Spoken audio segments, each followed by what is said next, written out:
మత ఉన్మాదం అనగానే సిద్ధాంతపరంగా ఒక భావజాలానికి అతుక్కుపోయి లాజిక్లు ఏమీ లేకుండా, దేవుని మనసు తెలుసుకోకుండా, చరిత్ర అర్థం చేసుకోకుండా, సందర్భ పరిశీలన చేయకుండా నేను పట్టుకున్న కుందేలుకి మూడే కాళ్ళని ఎవరైతే బిగుసుకుపోయి కూర్చుంటారో దానికోసం ఎదుటి వ్యక్తిని హింసించడానికి, బాధించడానికి, గాయపరచడానికి, చివరికి చంపటానికి కూడా వెనకాడకుండా ఎవరైతే మారిపోతారో వాళ్లను ఉన్మాదులు అంటారు. ఉన్మాదిలో జాలి, దయ, కరుణ, ప్రేమ ఇలాంటి వాటికి చోటు ఉండదు. ఉన్మాదం అనేది మనిషిని మనిషిగా కాకుండా మనిషిని మృగంలా మారుస్తుంది. అలా మనిషి మృగంగా మారడానికి చాలా కారణాలు ఉంటాయి. అందులో మొదటిది కామం. అందుకే కామోన్మాది అంటారు. విన్నారు ఎప్పుడైనా? కామోన్మాది అంటే కామంతో కళ్ళు మూసుకుపోయిన వ్యక్తిని ఏమంటారు? కామోన్మాది అంటారు. ప్రేమోన్మాది ఎప్పుడైనా విన్నారా? అంటే ప్రేమ పైశాచికమైపోయింది. నాకు తక్కనిది ఎవడికి దక్కకూడదు అని ఒక నీచమైన భావజాలంతో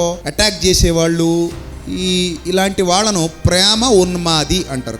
ఈ కోవలోకి వచ్చేవాడే మత ఉన్మాది, మతోన్మాది. అంటే మతం అలాంటి దుస్థితికి వాడిని తీసుకెళ్ళిపోయింది. నా మతం తప్ప ఇంకోటి ప్రపంచంలో ఉండకూడదు, నా మతాన్ని నమ్మని వాడెవడు నాకు మిత్రుడు కాడు, వాడు నాకు శత్రువే, ఇంకా అందరూ నా మతాన్నే నమ్మాలి, అందరూ నా మతంలోనే ఉండాలి అనే ఒక ఉన్మాద భావజాలం. ఇప్పుడు వీళ్ళని క్వశ్చన్ అడిగితే, నీ మతంలో ఉన్న వాళ్ళందరికీ నువ్వు ఆకలంటే అన్నం పెడతావా అంటే రెడీగా ఉండరు వాళ్ళు. నీ మతంలో ఉన్న వాళ్ళందరికీ రోగం వస్తే మందులు వేపిస్తావా అంటే రెడీగా ఉండరు వాళ్ళు. నీ మతం అంటున్నావు కదా, నేను డబ్బులు ఇస్తావా అడిగితే అంటే ఎవరు? కేవలం ఉండమంటారు అంతే. నువ్వు నా మతంలో ఉండంతే.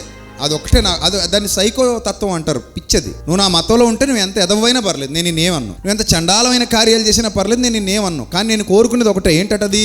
ఆడిడి మతంలో ఉంటే చాలంట. దీన్ని ఉన్మాదం అంటారు. ఇలాగా ఉన్మాదంలో మనిషి ఎప్పుడైతే ఇరుక్కుపోతాడో ఆ ఉన్మాదం మనిషిని మనిషిగా కాకుండా ఎలా మారుస్తుంది? మృగంలా మారుస్తుంది. దీనికి కారణం మనం ఒక దానికి ఫిక్స్ అయిపోవడం. అంటే నేను ఇందాక చెప్పాను కదా, నేను పట్టుకున్న కుందేలుకి మూడే కాళ్ళు.